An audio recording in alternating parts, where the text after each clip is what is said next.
how did you first start in radio and then obviously in TV? When I was in school, I liked to chat a lot. I don't know if you've noticed.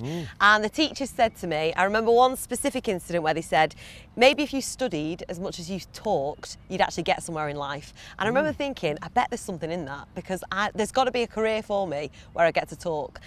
So I really liked writing, so I thought, right, I'll give journalism a go. Went to uni, tried it, realised that hard news wasn't for me, because instead of interviewing people, I just used to go and, you know, if it was a sad story, I'd go and cry with the families or something. I wasn't very good at that. So I thought, right, I need to find my calling here.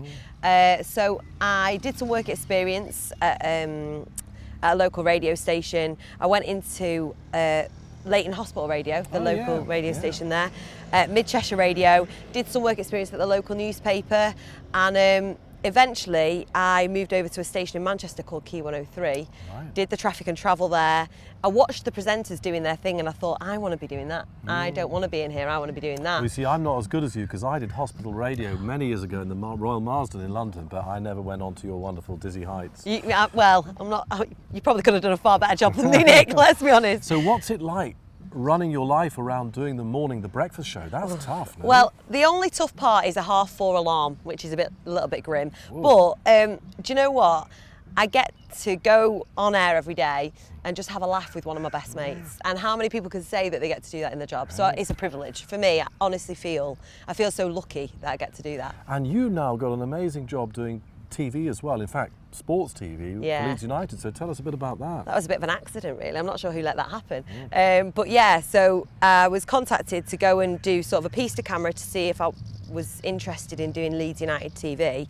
I obviously was.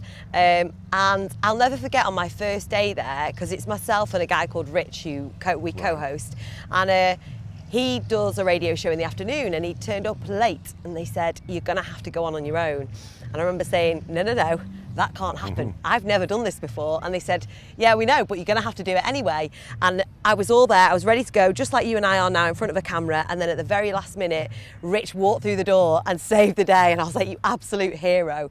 And since then, I think you fall into it and you just learn the ropes, and I absolutely love it now. Were you into football before? No. You are now. But now I'm like the biggest, I'm the loudest person there watching in the South Stand. You can hear me a mile off. So yeah, I've certainly become a Leeds United fan. And then finally, what brings you to the National Fireworks Championships? Well, I was told by someone at work that apparently there's this great event that happens, spectacular fireworks at some of the most beautiful venues, loads of people getting together, congregating and having a good time. I was like, what isn't to love about this? This sounds like my kind of thing.